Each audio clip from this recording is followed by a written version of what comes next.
Hello everyone, welcome back to full course of English grammar. So আজকের এই party discuss করব আমরা কি প্রেজেন্ট ইনডেফিনাইট। তো প্রেজেন্ট ইনডেফিনাইটে বেসিক্যালি আমরা অ্যাফার্মেটিভ সেন্টেন্স নিয়ে ডিসকাস করব। আর যত ব্যবহার আছে প্রেজেন্ট ইনডেফিনাইটের প্রত্যেকটা ব্যবহারও আমরা জানবো এই ভিডিওতে। যেমন দেখো, আমি এখানে লিখেছি যে প্রেজেন্ট ইনডেফিনাইট টেন্স আমরা জেনারেলি 5 রকম সেন্সে আমরা ব্যবহার করি। ওকে, তো প্রথম আমরা শিখবো habitual action of the routine. তো হ্যাবিচুয়াল অ্যাকশন অর রুটিন বলতে আমরা কোন ধরনের সেন্টেন্স বোঝাই, মানে কোন ধরনের সেন্টেন্স বোঝাই ইন জেনারেলি। দেখো, যদি বলি আমরা I go to school every day, অর্থাৎ এই গো টু স্কুল এভরি ডে এটা কিন্তু আমাদের রুটিনের মধ্যে পড়ছে। যে যদি আমি স্টুডেন্ট হয়ে থাকি তাহলে স্কুলে যাওয়াটা আমার অ্যাকচুয়াল একটা আমার ডিউটি। তো সেটা একটা রুটিনের মধ্যে পড়ছে যে আমি সকাল 6টায় চা খাই, বা আমি সকাল 6টায় ঘুম থেকে উঠি, বা আমি সকাল 7টায় পড়তে শুরু করি। সো এটা একটা রুটিনের মধ্যে পড়ছে। তো যে সমস্ত কাজ রুটিনের মধ্যে পড়ছে বা হ্যাবিচুয়াল কোনো অ্যাকশন হচ্ছে, তো সেটা আমরা ইন জেনারেলি প্রেজেন্ট ইনডেফিনাইটে ব্যবহার করব। ওকে, তো যেমন I go to school every day. Next বলছি he plays football.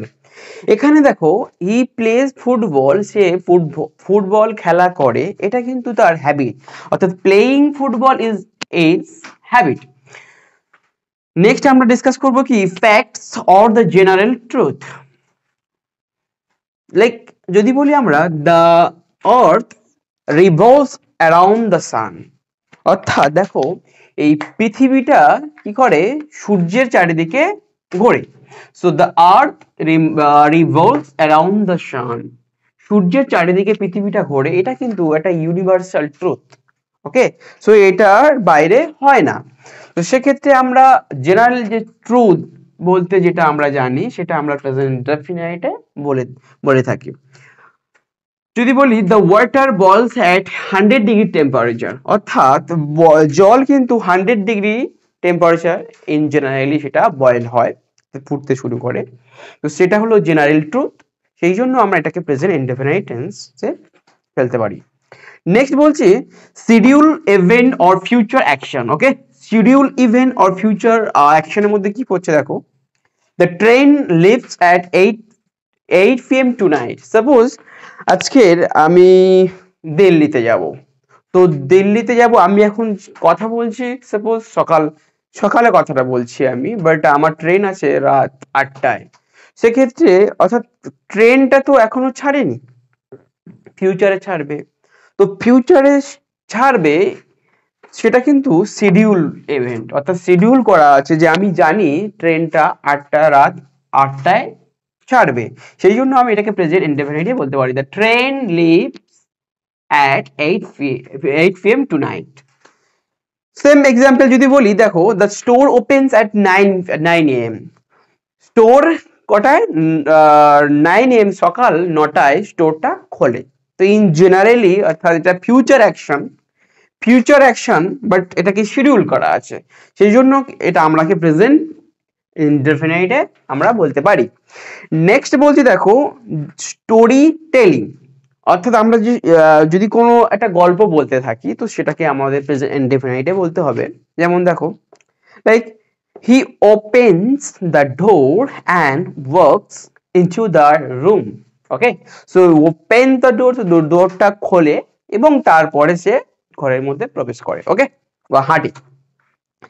Next very important, দেখো the permanent situation or the state. Permanent situation of the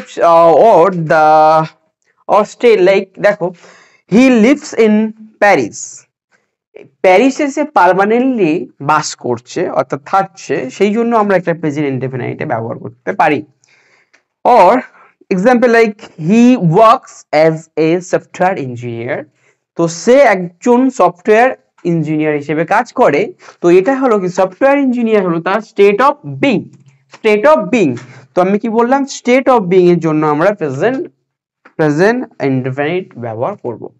so আমরা এখন প্রেজেন্ট ইনডেফিনাইট এর বেসিক যে স্ট্রাকচারটা আছে সেটা আমরা জেনে নেব। অর্থাৎ দেখো, প্রথমে আমরা সাবজেক্ট ব্যবহার করব, দেন সাবজেক্টের পরে আমরা ভার্বের base form, with s or es, okay. So base form that mean present ফর্মের সাথে আমাদের কখনো কখনো এস অর ইএস অ্যাড করতে হবে, সেটা ডিপেন্ড করছে সাবজেক্টের উপরে, ওকে।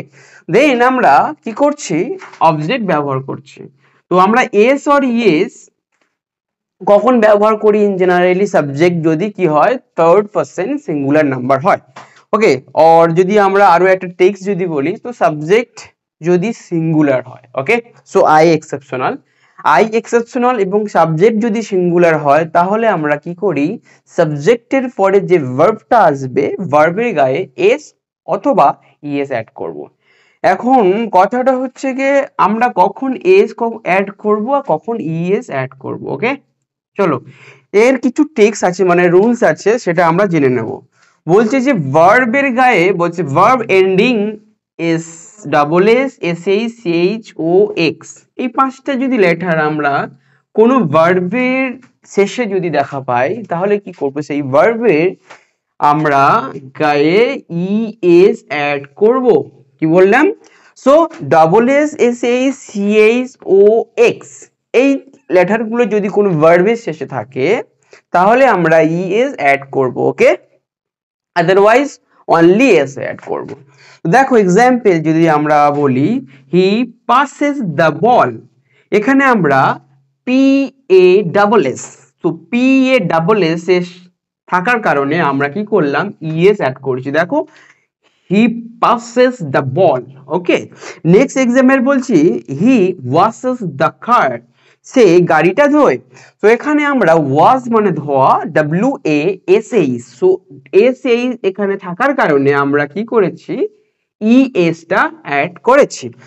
নেক্সট বলছি ভার্ব, সো ভার্বের ending the consonant, okay, consonant plus Y, so you have to understand this, okay. So consonant থাকতে হবে, দেন ওয়াই। তো ওয়াই এর আগে কনসোনেন্ট যদি হয়, তাহলে দেখো কি হতে পারে, he studies for the exams, so he studies for exams। এখানে অ্যাকচুয়াল স্টাডি মেন ভার্ব, অর্থাৎ base form of the verb, that is the study. So now study star S T U D Y, so এখানে Y আছে দেখো, আর তার আগে D, so D is the consonant and Y, okay.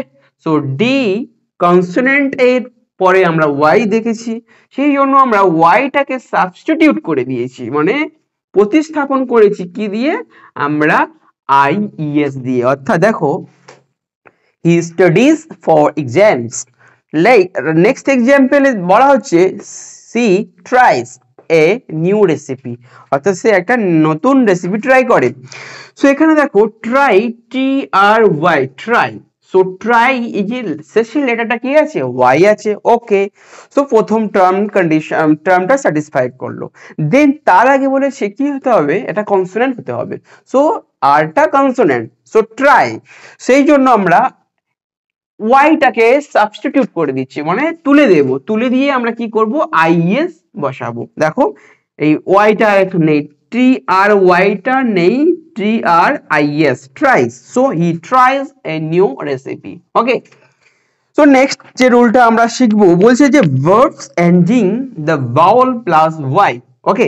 So এখানে আমরা consonant plus Y থাকার কারণে আমরা আইএস এড করেছিলাম, ওকে। এখানে দেখো এই ওয়াই এর আগে যদি বাউল থাকে তাহলে আমরা অনলি এস যোগ করব। দেখো হি প্লেজ ক্রিকেট, তো এখানে play P L A Y, so এখানে ওয়াই আছে, তার আগে কি আছে, কনসোনেন্ট আর বাউল। সো দেখো এটা বাউল, সো সেই কারণে আমরা অনলি এস অ্যাড করলাম। So he plays cricket. Next বলছি she stays at home, so এখানে দেখো S T A Y stay, so এই যে ওয়াইটার ওয়াইয়ের শেষ, ওয়াইয়ের আগে কি আছে, A, so A is nothing but a vowel, that's why আমরা অনলি এস অ্যাড করেছি, she stays at home, okay.